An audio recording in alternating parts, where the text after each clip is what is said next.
Elon Musk is extremely useful to the US military. In order to cooperate with his companies, a technology transfer mechanism, CRADA, or Cooperative Research and Development Agreement, was launched. The Pentagon is trying to adapt the Starship Super Heavy to fit its needs. Previously, Musk's corporation used $149 million to build satellites to track missile launches. For the Pentagon, this is extremely useful information that it shares with its partners, including Ukraine.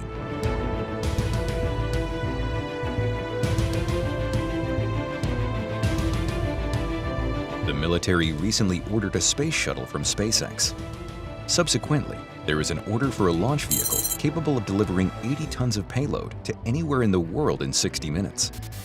In comparison, the Boeing C-17 Globemaster transport aircraft, which is often used by the US military, is capable of completing such a mission in 15 hours. And now, the time has come for a hypersonic aircraft, something which could play a key role in a confrontation with an aggressive Russia under Putin. Let's start with the fact that the hypersonic fighter runs very much against the main paradigm of the US Air Force. American strategists believed and continue to believe that stealth is more important for an aircraft than a super speed. This is the case in fact. However, for particular types of combat missions, a super-fast aircraft proves to be indispensable. The developments and innovations of Elon Musk's companies, as well as the personal participation of the businessman in the management of this project, will significantly speed up the work on the new aircraft. It's no secret that Elon utilizes a special project management technology. So, what is known about the new aircraft? At present, two super projects are on the table for the Pentagon. The first is a sixth-generation fighter under the NGAD program for the US Navy and Air Force. The second is the Lockheed Martin SR-72 project. We have already discussed the NGAD project. You can find a video about this, the most advanced fighter in the world, on our channel. But work on the SR-72 aircraft, which bears the unofficial name Son of Blackbird, takes place under a fog of secrecy. Although at the start of the project, it received a lot of attention from the military and the press. Since 2018, the program has been classified as top secret and is funded from the black budget.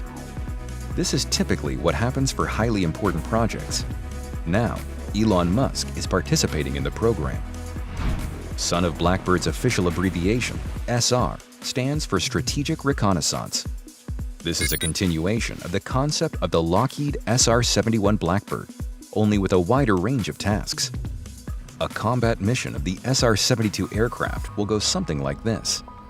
The fighter overcomes enemy air defenses and penetrates foreign airspace thanks to its hypersonic speed.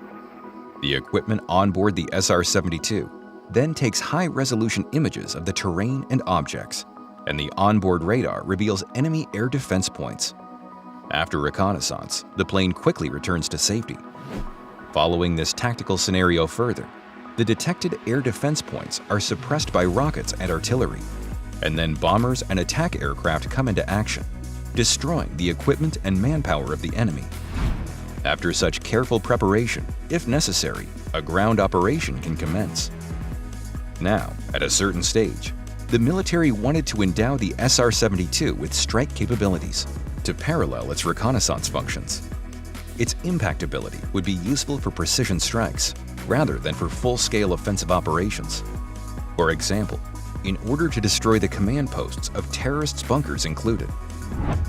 A big plus of hypersonic aircraft is that they can substitute for the first booster stage for a hypersonic missile. In the war against Ukraine, the Russian aerospace forces have already used their air launch scheme.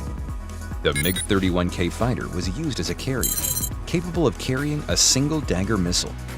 Daggers struck underground ammunition depots on the territory of Ukraine. No other non-nuclear munition is capable of performing such a task. The Dagger rocket overcomes any fortifications due to its high kinetic energy. The explosion of the missile's warhead occurs once already inside the fortified structure.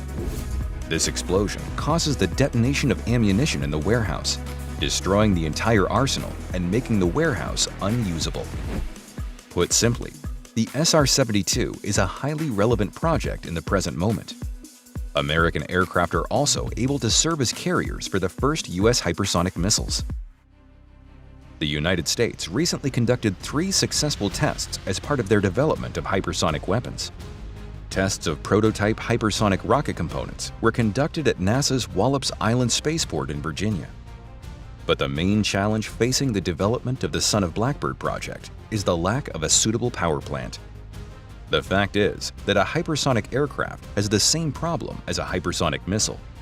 Flight takes place in the subsonic, supersonic, and hypersonic ranges. Except a rocket flies in just one direction. All of its maneuvering takes place in the same line as its main route, and its speed increases progressively. Therefore, it is simple to implement different flight stages here. One engine accelerates the rocket to supersonic speed, and then another ramps up the acceleration and continues to accelerate it to hypersonic speed.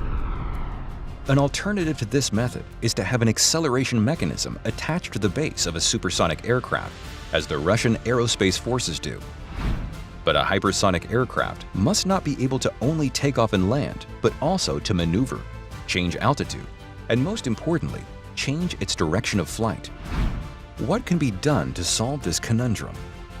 Recall that the first manned hypersonic aircraft, KH-15, which performed suborbital space flights at a speed of Mach 6.7, rose into the air and launched with the help of a B-52 strategic bomber.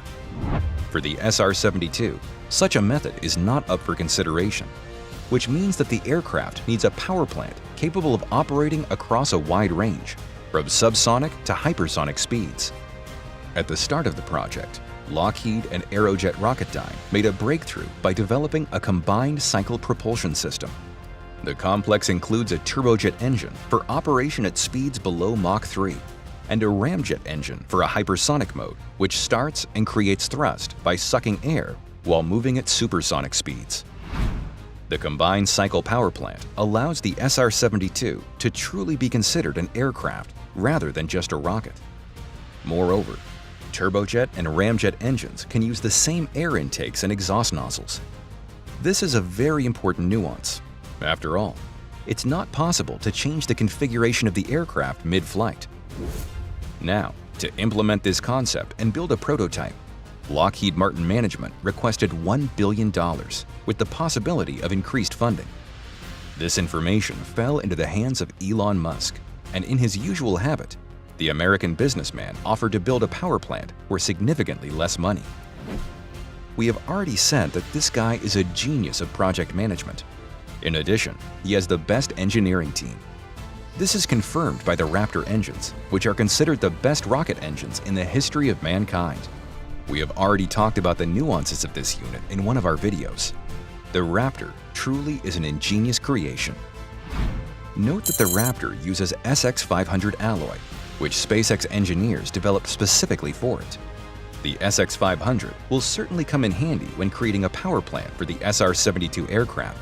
That is, we are waiting for another unique unit, which we will definitely be telling you about in the future. To make Musk's proposal look even more convincing, he suggested that the Pentagon solve the problem of the skin of the SR-72 aircraft at the same time. The fact is that most of the known metals and alloys, as well as composite materials, are not able to withstand the temperature that forms at hypersonic speeds due to the process of surface plasma formation. At the chemical level, plasma is formed by the impact of air molecules in the atmosphere at speeds above Mach 5. In ordinary language, this means that the higher the speed, the higher the air resistance and the temperature of individual parts of the skin of the aircraft. The same problem came about during creation of the Starship. But back then, Musk abandoned expensive materials. Instead of composites, which cost $200 per square foot, SpaceX engineers used ordinary stainless steel, the price of which is almost 100 times lower. And for critical areas of the aircraft structure, a simple and reliable cooling system was developed.